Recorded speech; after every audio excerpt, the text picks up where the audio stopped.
Right, so we left off yesterday, and we had just come up with the formula for how to write a complex number in trig form. We know that standard form uses an x and a y. When you want to use trig form, you have to get rid of the x and the y. And what are the two letters that are involved in trig form instead of x and y?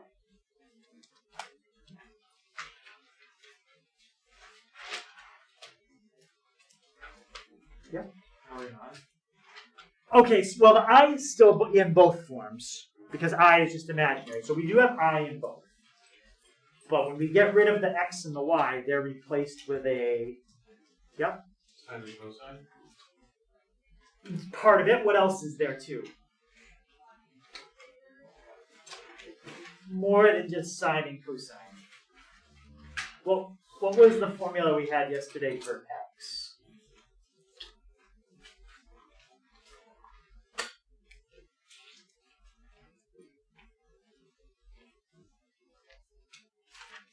Yep.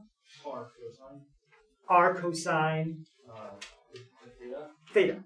So the formula we had for x was R cosine theta. So we had figured that part out. I think I wrote it probably right there or something. And what was the formula we had for y? Yeah. R sine theta. R sine theta. So we figured both of those out. And then we substituted in the x and the y. Or we substituted for the x and the y using those two formulas. Okay. When you do that, that's the formula that you get. But we were able to simplify that a little bit to write the final version of that. What was the final version that we wrote down? And that's where we stopped. Yeah. R open parentheses cosine theta plus I sine theta. Exactly. And that's the trig form of a complex number. So to use that, we need to know two things. We need to know the R. So if you have a complex number, like say over here, that's R. It's the distance from that point to the origin, which we also call the absolute value. And the other thing we need to know is theta. Theta is the angle between the x-axis and that line I just drew. So writing a complex number in trig form doesn't use a horizontal and a vertical movement. That's x and y. It uses a distance from the origin, that's a radius, and it uses a rotation amount as an angle. And that's how we describe it. All right, so we're going to just kind of summarize how we're going to find r and theta. So if I made a triangle out of that, and this was my original point that I drew right here. How long is the bottom side of the triangle if that point represents that complex number? Yeah? X. It's x. X is your movement left and right. And what's the height of that triangle? Yeah? What? So how would you figure out r? We kind of already talked about it. But how would you figure out r if you knew x and y?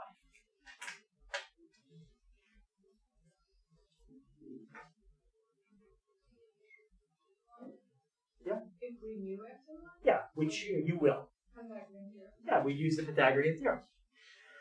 So to find r, you're going to use the Pythagorean theorem.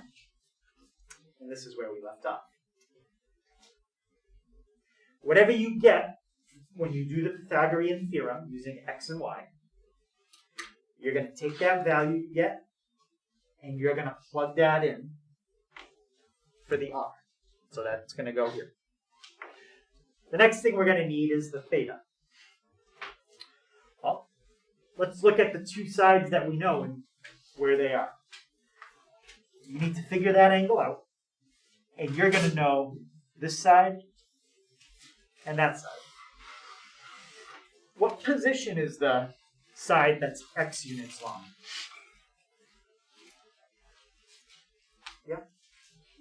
Jason. It's adjacent. And what position is the side that's y units long relative to theta? Yeah, that's opposite. So we need a trig function that has opposite and adjacent in it, and that's how we're going to get theta. What trig function has those two? Yep. Tangent. So we can write down tangent of theta, and I'm going to write this nicely under how you find theta in 1 second.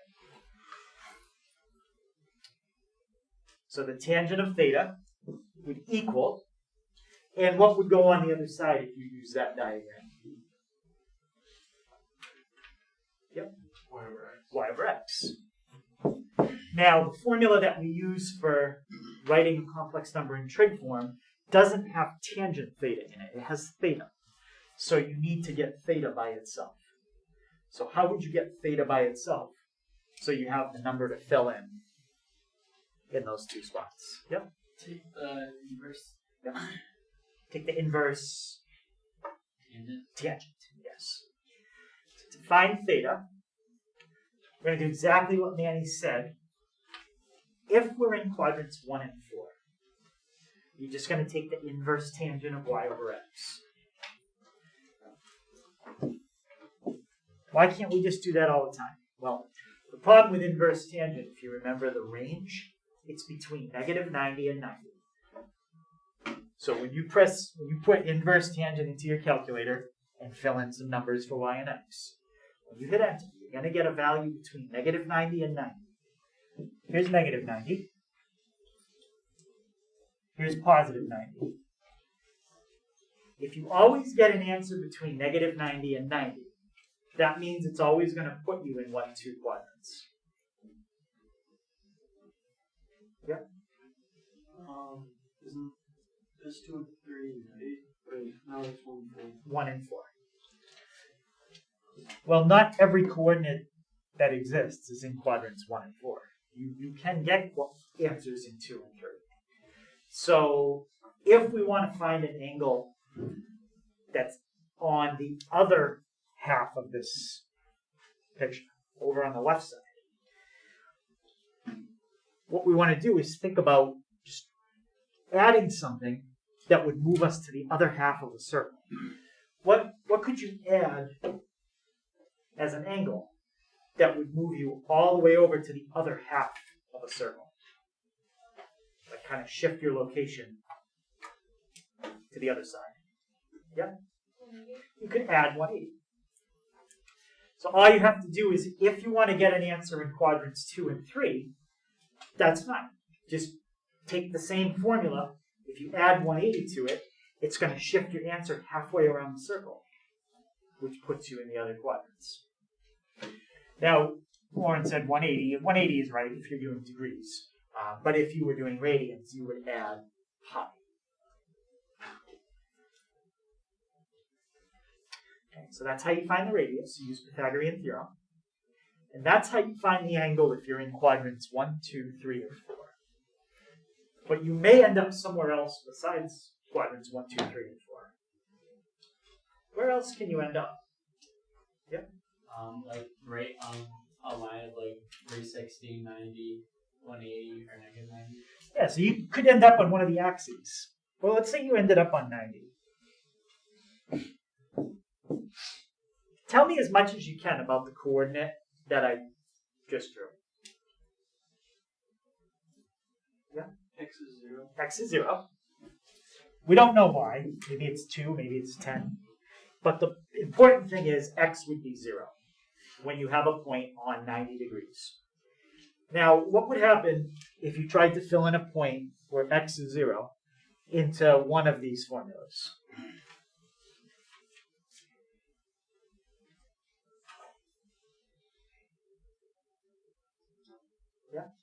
It would create an error Why? because you're dividing by 0. You'd be trying to divide by 0. So these formulas don't work.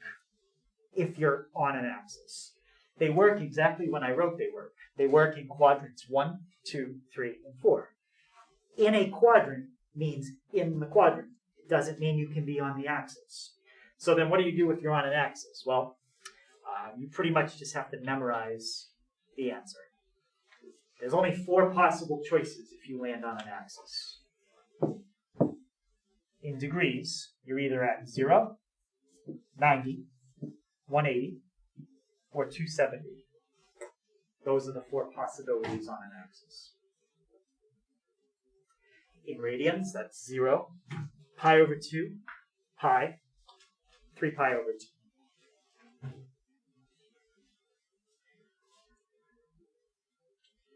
So now, what you're looking at, everything you can see on the board right now, this covers how to find the angle, no matter where you are. In a quadrant, on an axis. And for R, there's nothing special. You can use Pythagorean theorem no matter what quadrant you're in. You can even use Pythagorean theorem if you're on an axis. I mean, if I had to find this distance, though, I probably would use Pythagorean theorem. Because anytime you're on an axis, if you want to know how far away you are from the origin, all you have to do is count how many lines you moved on the axis. Pythagorean theorem is only needed when you're kind of over here, and then you're on an angle to the axis. Then you got to figure it out, because you can't just count diagonal. It doesn't work that way. So when we're going to find the R, you need to find theta first, right? You need the angle in order to draw the triangle. They're independent. So you can find either one first. Okay. You don't need theta to find R, and you don't need R to find theta. You need them both. But which one you do first is up to you.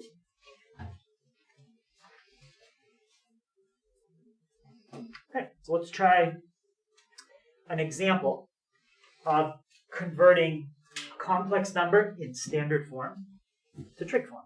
Okay, this will be our first one. So remember, your final answer is going to look something like this.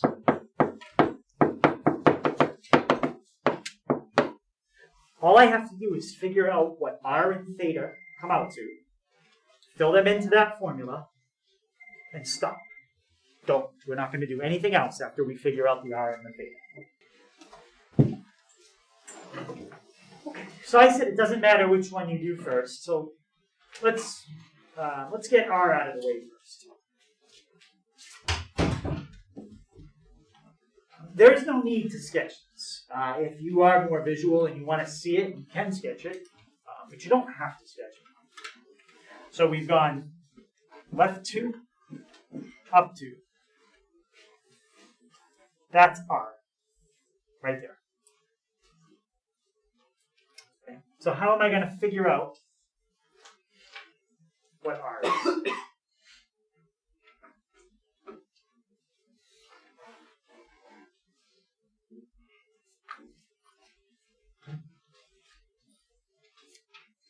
Declan?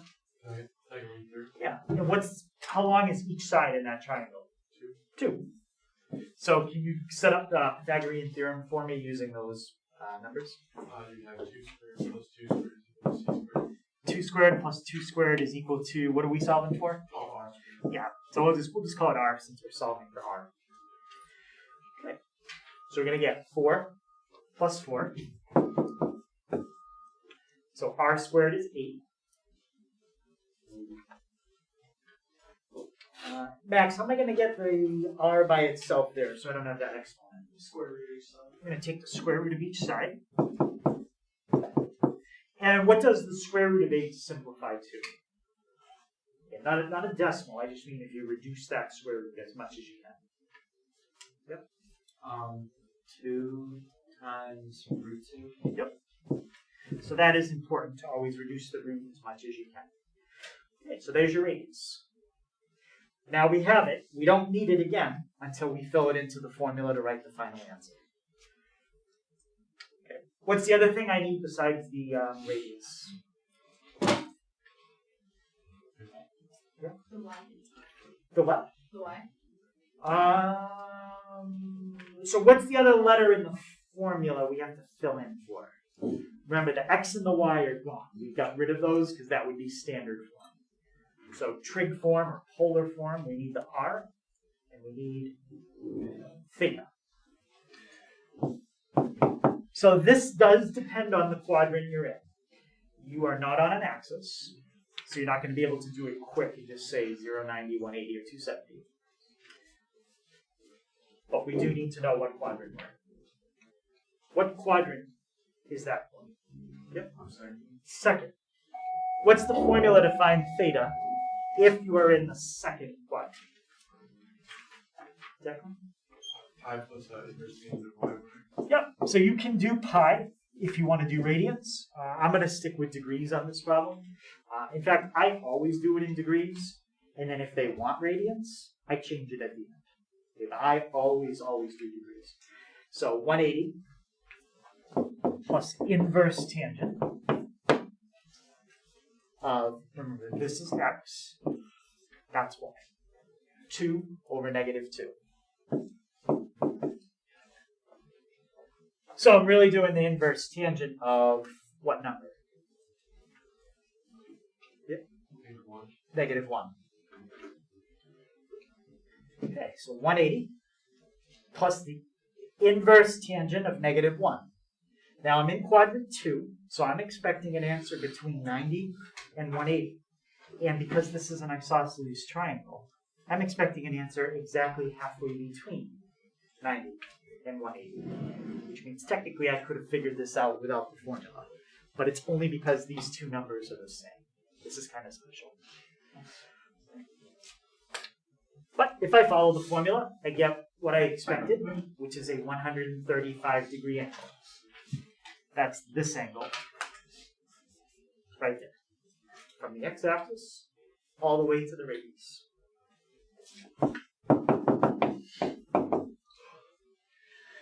Okay, so we've got the radius, we've got the angle. Now just fill those two numbers into your formula, and you're done. So final answer is r, parenthesis, cosine theta, plus I sine theta. And that is how you leave your answer. If you're wondering, well, why don't you do it out? Like why don't you use the distributive property and multiply it out? Well, watch what happens if you take 2 root 2 and multiply by cosine 135 and distribute it. Let's see. 2 square root 2 times cosine 135. I got negative 2.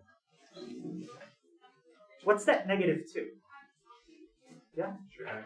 That's what I started with. That was the x. So by doing this out, I'm changing it back to what I started with. I don't want to change it back again. I guess if you want to check your answer, you could. But if you take and distribute this out, you'll change it back to the beginning.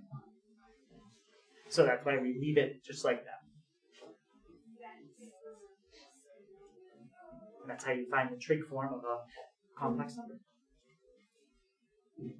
Any questions on how we got the r and theta? Yeah.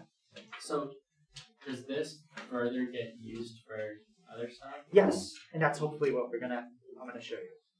It makes it very, very, very simple to multiply and divide complex numbers. We don't have to get those I squareds and conjugates. We can forget about all of that. But we have to know how to do this to forget about all of that. Yep. So it's okay to just leave it in that form and no change? You have to leave it in that form. If you leave it any other way, it wouldn't be correct. Yep. Just got the last part. Which part? The 135? The 2 root 2. Oh, the 2 root 2? So when you the break... 2 root 2 times the cosine of the whole thing. Well, that's just the formula for a trig. It's always r cosine theta plus I sine theta. We're just following... We're just following this pattern. So that's the pattern we proved. We proved it yesterday, and now we're using it today.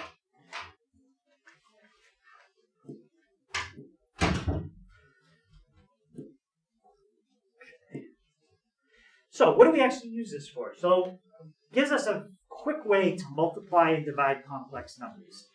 I'm going to go through a division problem like as fast as I can do it, and we'll see how long it takes me to do it. And I'll explain it as I'm doing it, but we already kind of reviewed this yesterday. So if I want to take 3 and divide by 5 plus I, here's what I have to do. First, I have to write down the conjugate. So first I got to remember what that is. Then I got to remember, oh yeah, once I find the conjugate, I multiply the top and the bottom by it. Even if I use my shortcut in the bottom, I still have to remember that shortcut. It's 5 squared plus 1 squared, which is 26. If you don't remember it, then you have to FOIL it all out, which is going to take even longer. Then I have to distribute what's in the top. So 3 times 5, 3 times negative I.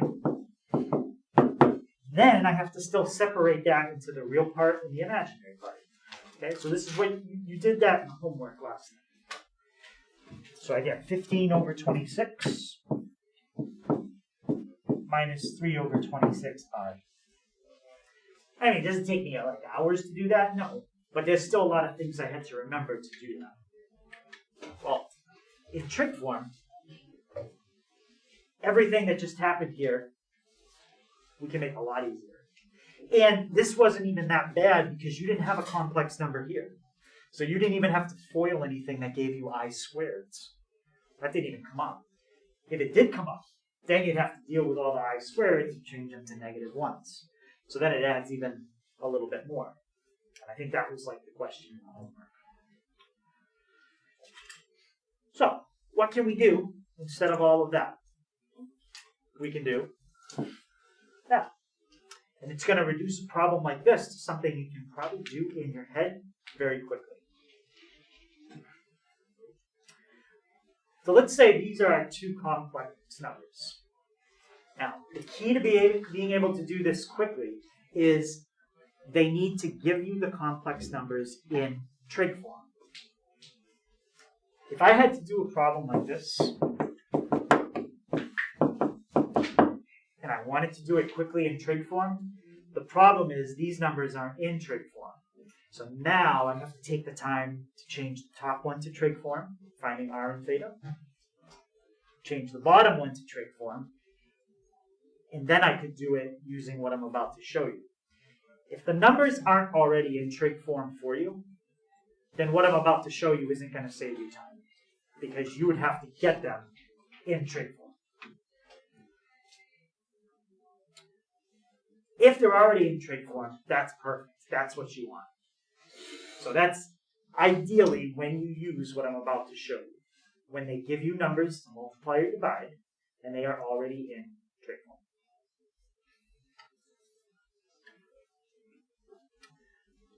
So to multiply 2 numbers together that are in trig form, first thing you have to do is take the 2 radii that are in front inside the parentheses and multiply those together. R1 times R2 is going to be the new radius in your final answer. Then you're going to take the 2 angles they gave you, angle 1, angle 2, and you're going to add them together. And that's going to be the new angle in your final answer. So there is no foiling or anything. There's only 2 calculations. Multiply the 2 radii, add the 2 angles.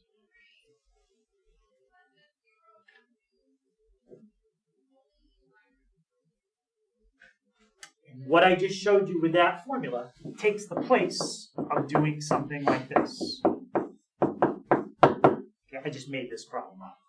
It takes the place of doing 3 times 4, 3 times negative 8i, 4 times 2i, and then 2i times negative 8i.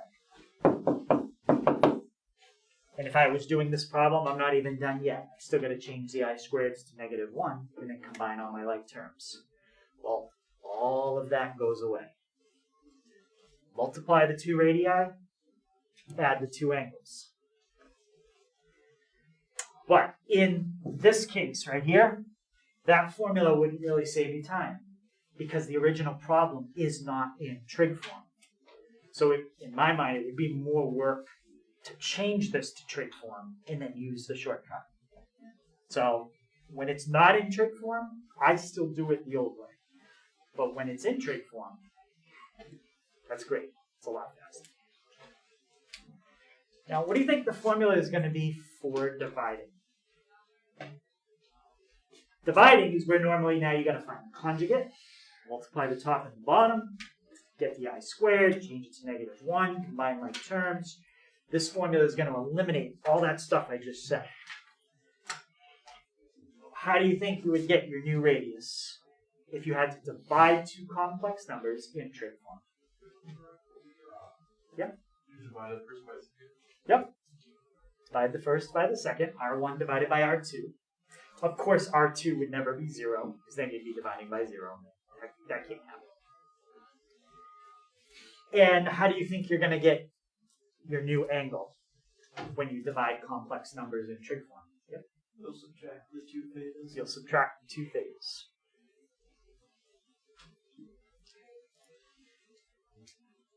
So dividing two numbers and subtracting two numbers takes the place of everything I taught you yesterday with the I squareds and formula. If your problem is in trig form. If it's not in trig form, then you really should do it the way I showed you yesterday. So you're still adding the two together with the plus sign right in the middle? Yeah, this plus sign is always the same. Yeah. Because that's the format of a complex number in trig form. R cosine of some angle plus I sine of some angle.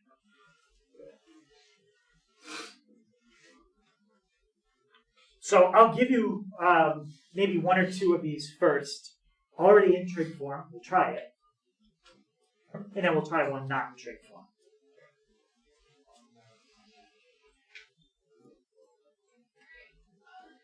Okay, so here's two complex numbers.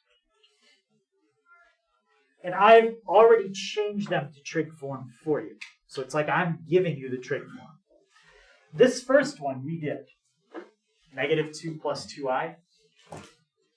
We did that one somewhere, right here. So we already found the trig form of this number. The radius was 2 root 2. And the angle was 135 degrees. So why didn't I put 135? I must have written it in radians instead. Let me see what 135 is in radians. Multiply by pi. Multiply by pi. Divide by 180. 2.36. So yeah, that's what that 2.36 is. It's the same angle we found earlier. It's just in radians.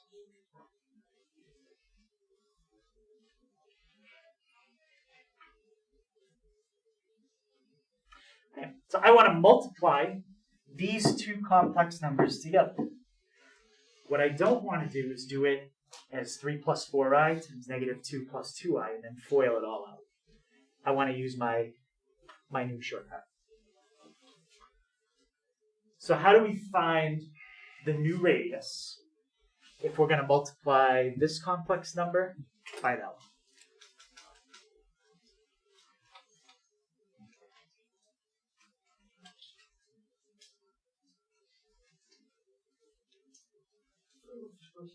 How do we find z1 times z2? Yeah. We would do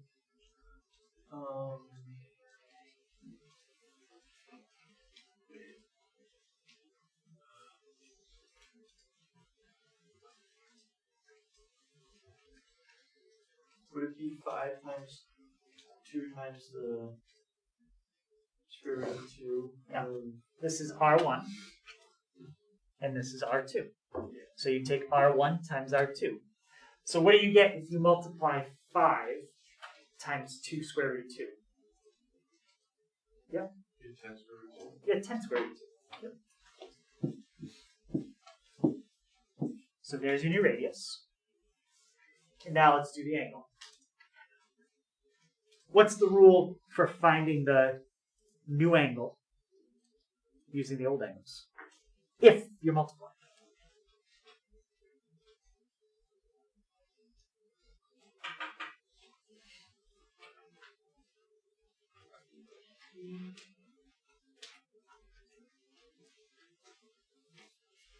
So what does the formula say to do when you want to multiply two things together in trig form?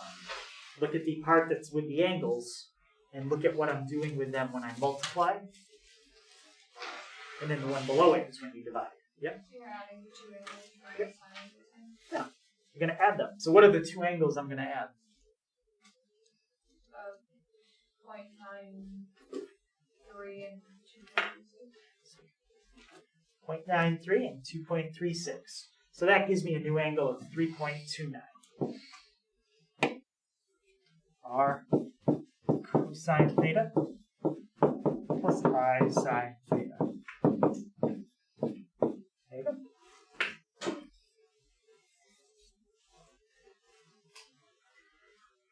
And that's how you find the product of two complex numbers in trig form. Let's do another one, but let me make up different values. So I'm not going to do z1 times z2 in this one. So we found z1 times z2. All right, let's call this example 4b. Yeah. On the quiz, are we going to have to convert and then do this, or are we going to be given the values? If you would have to convert and then do it, then I would just do it the way I taught you before. Okay. You wouldn't be required to use one or the other form if it would be more work to do so. Okay. All right, let's say z1 is 10 cosine 140, and z2 is 5 cosine 30 plus I sine 30. Let's do both. If I multiply these complex numbers together, what's my new radius? Yeah, 50. And what's my new angle? Yeah, 170. 170.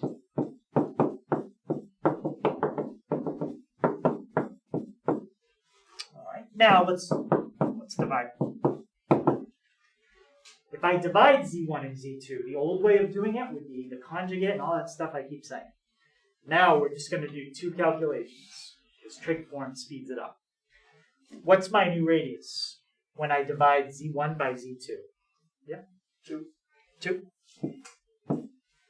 And what's my new angle? Declan? 110.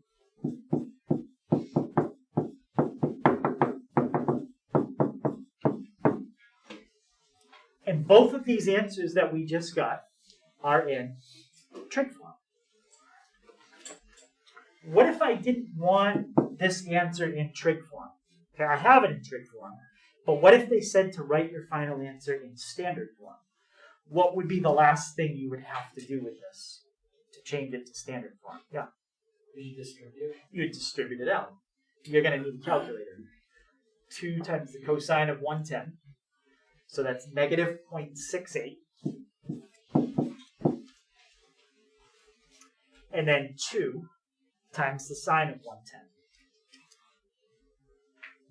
That's 1.88.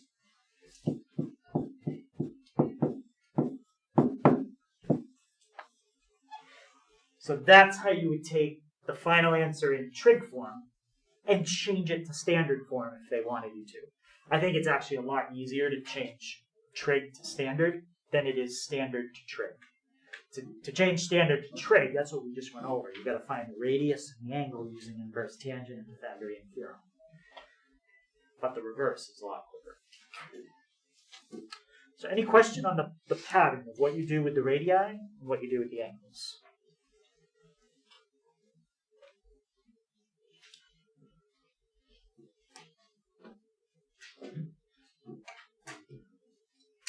Let's try one more.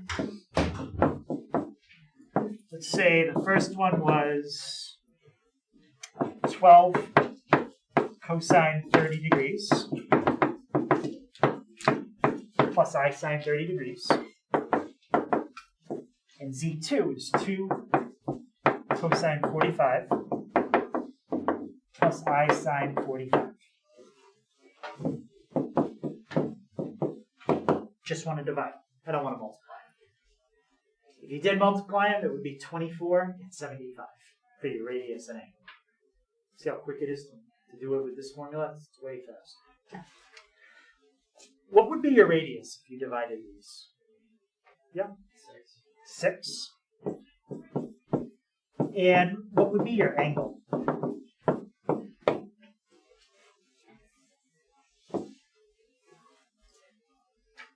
Yeah?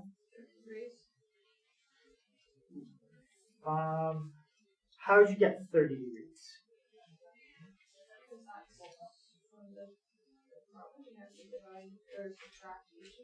You do have to subtract, yes. What are you subtracting? Asking me the 45 minus 30? I'm not asking you for 45 minus 30. I'm not asking you for this. If I was, then yes, I would be asking you for that.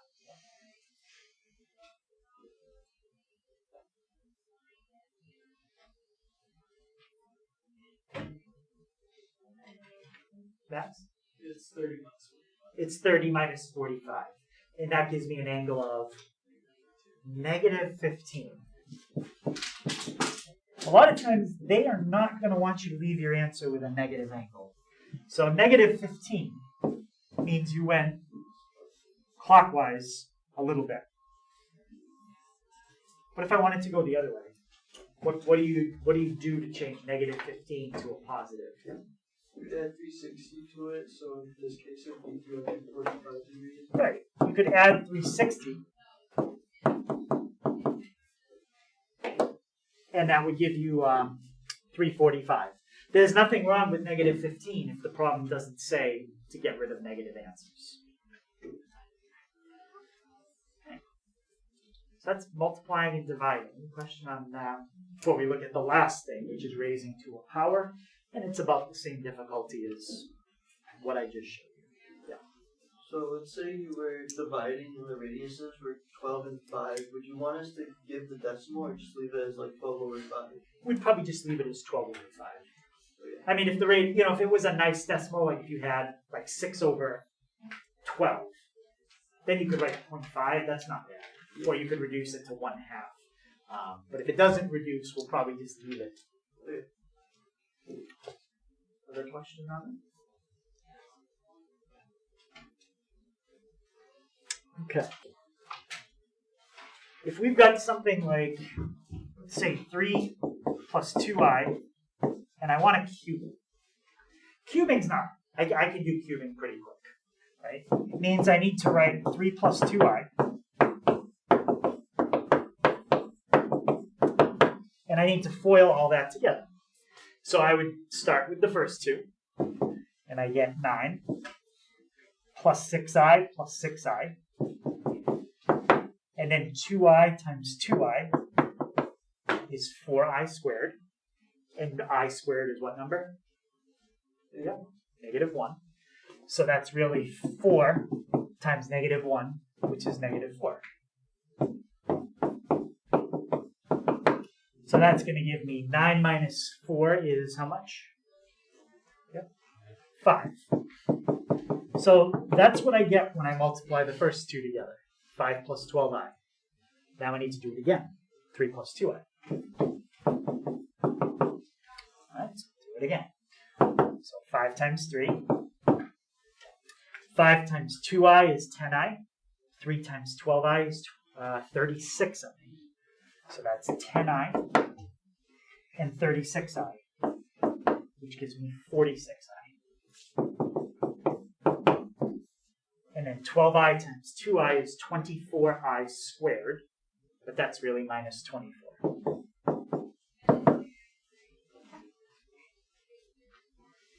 So now I combine my terms, and I get negative 9 plus 46i. So I don't know how long that took me to do that, maybe a minute and a half or so. But I did it. That's 3 plus 2i cubed.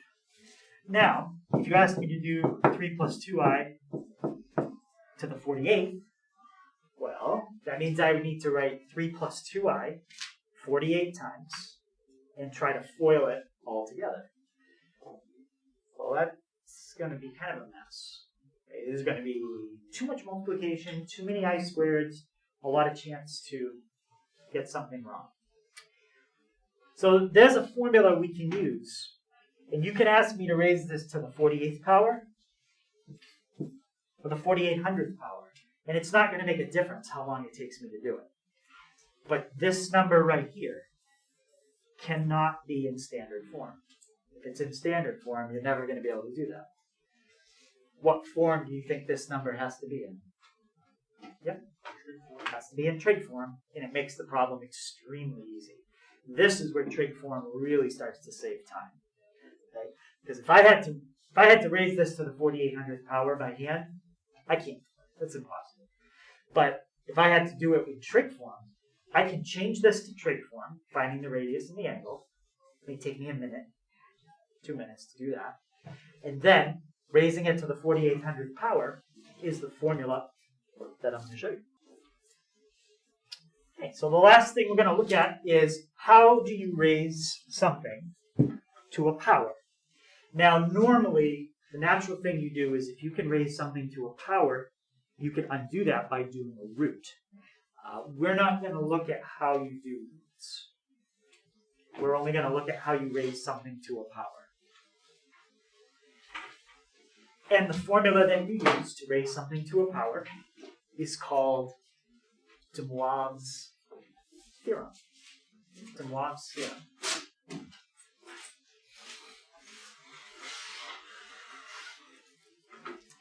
Now, de Moivre's theorem only works if you want to raise something to an integer power. If you wanted to do something like this, well, I don't even know how to do that. I'm not sure how you raise a complex number to a decimal power. But that's not what we're going to be dealing with anyway. So the number that you put here is always going to be an integer.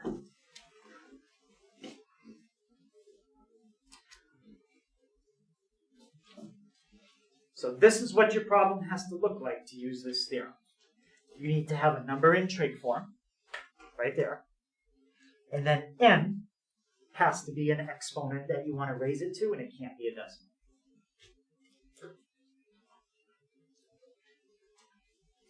All right, so when we added complex numbers in trig form, we had to do two calculations.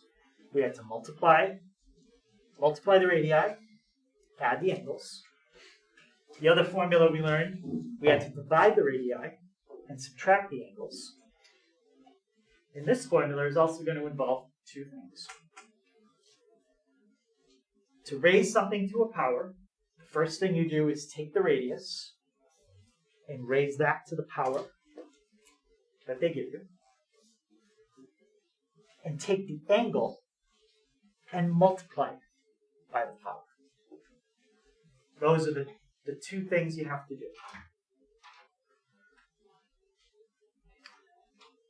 Take the radius, raise it to the power, multiply the angle by the power.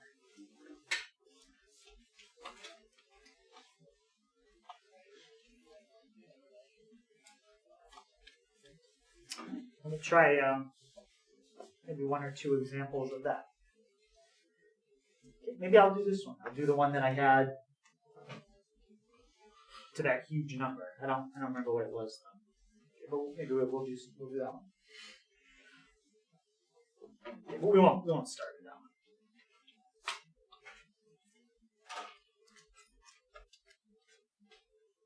Does everybody have that? All right, so let's call this example, I don't know if we're at example 5 in your notes, maybe?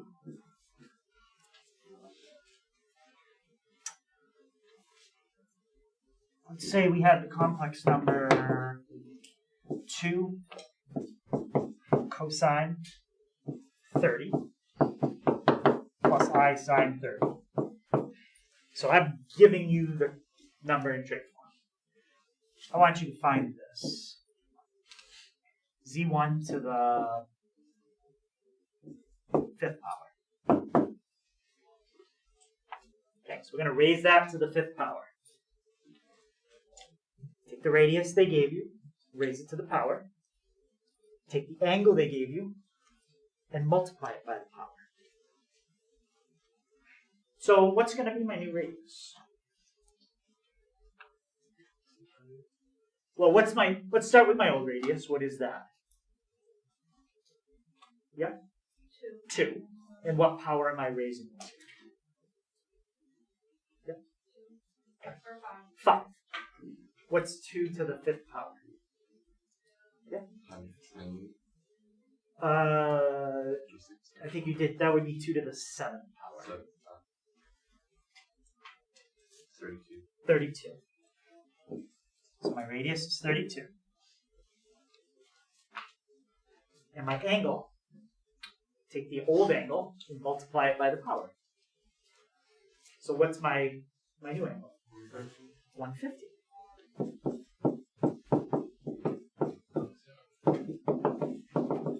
So doing what we just did took the place of having a complex number, writing it out 5 times because you have an exponent of 5, and then foiling together all 5 of those. We'd still be doing the first foil probably if we had to write it out that way and do it. This method speeds it up quite a bit. So now let's do something that would be totally unrealistic to try to do by multiplying it out the old way. You're not going to be able to write 25 sets of parentheses and foil it all together. That's too much. So you don't have to give me the final answer, but how would I find my radius? Yep. It'd be 2 raised to the 25th. Yeah, it'd be 2 to the 25th power. It's going to be too big to do out. So we're just going to leave the radius. It's 2 to the 25th. What's too big to do out? I mean, I would say if it starts to get into like the 100,000s or millions, which I'm pretty sure 2 to the 25th is probably in that range. And how do I find my new angle?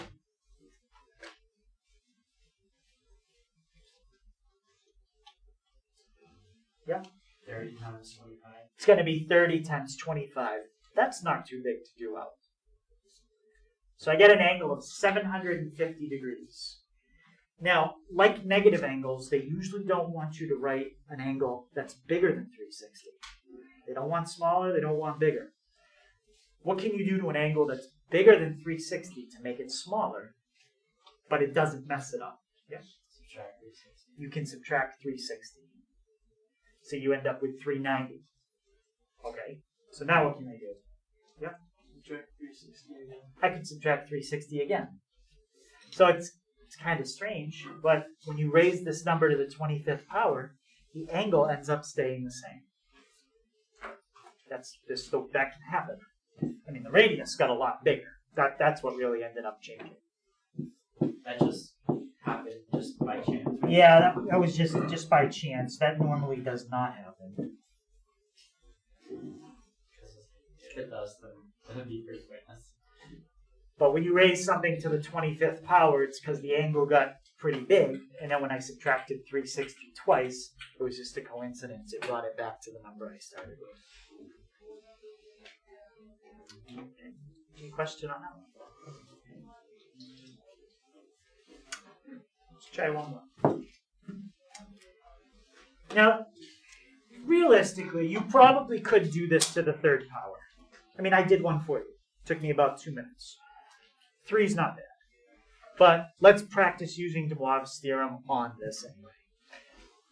What's wrong with this if you want to use de Moivre's theorem? Yep. It's not in the, what's the term? It's not written the way that we need it. Yeah, it's not in trig form. Trig form. What are the two letters that you need in trig form? R.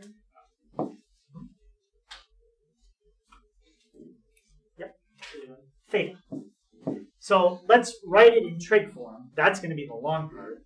And then we'll raise it to the third power. We're going to be able to do that in our head in 10 seconds. So think about your radius. Write 1. Up square root of 3. If you do Pythagorean theorem, what's 1 squared? 1. What's the square root of 3 squared? 3. And 1 plus 3 gives you? 4. And the square root of that? 2. Very nice radius. Radius of 2. And my angle. We're in quadrant 1. What's the formula to find your angle if you're in quadrant 1? Inverse tangent of root 3 over 1. Inverse tangent of y over x, which is 60 degrees. Not a nice answer. So now, when you rewrite that in trig form, 1 plus root 3i, it's 2 cosine 60 plus I sine 60. And what power do I want to raise that to? Third. This is the easy part. When I raise that to the third power, what's my new radius?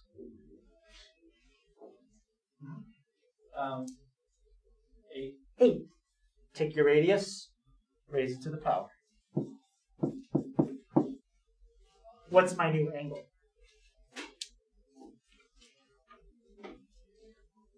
Yeah. 60 times 3 is 180.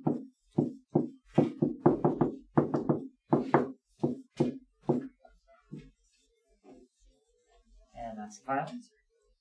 Now, if this said to the 300th power, I could do that just as quick. 2 to the 300th power would be my radius. 60 times 300 would be my angle. Once you get it in trig form, it doesn't even matter what this exponent is in terms of how long it's going to take you to do the problem. But the key is trig form. Does, like, order of operations wise, does the brackets, is that the same for other concepts? You know what I mean? Like, the way that we have brackets here is showing you that you're multiplying the 2 times 3? Or is that just for this? Well, I instead of doing it that way, I mean, I could do this. 2 cosine 60 plus I sine 60, and then you're raising all of that to the third power. The reason I don't know why, but I just don't like to put 2 of the same symbol. Okay. If you make it a lot bigger, then it's clear, but you need to make it obvious that you're raising this entire thing to the third power. If you don't put the brackets in, and you do something like that, that's not right, because you're not raising the whole thing to the third power. Yep. It's kind of like if you had 3 times x and you square it, or it's 3 times x and you square it. This is 9x squared, that's 3x squared. Big difference. So it's just making sure that the exponent is being applied to both things below it. Does that make sense? Yeah.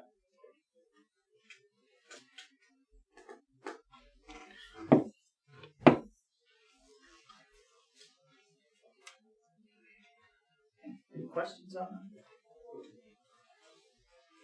All right, so that covers everything that's for this week. So let me figure out what we're doing.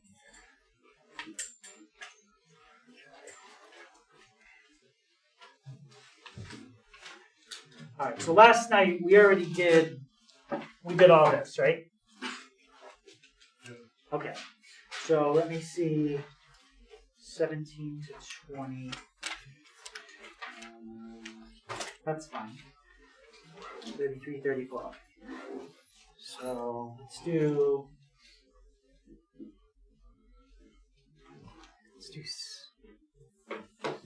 think that's 17, 18, 20. So 6 questions from page 450, 17, 18, 20, 33, 34, 37. And then from page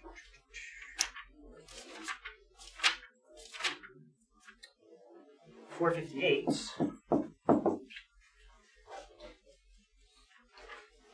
do 1 and 2.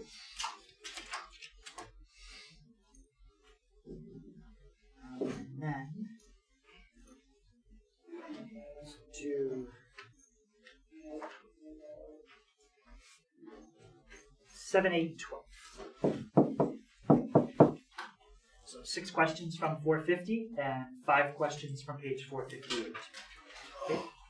What I'll do is I'll pause the video here. I'll look at the test after you guys leave, and I'll put a list of topics that are going to be on the test.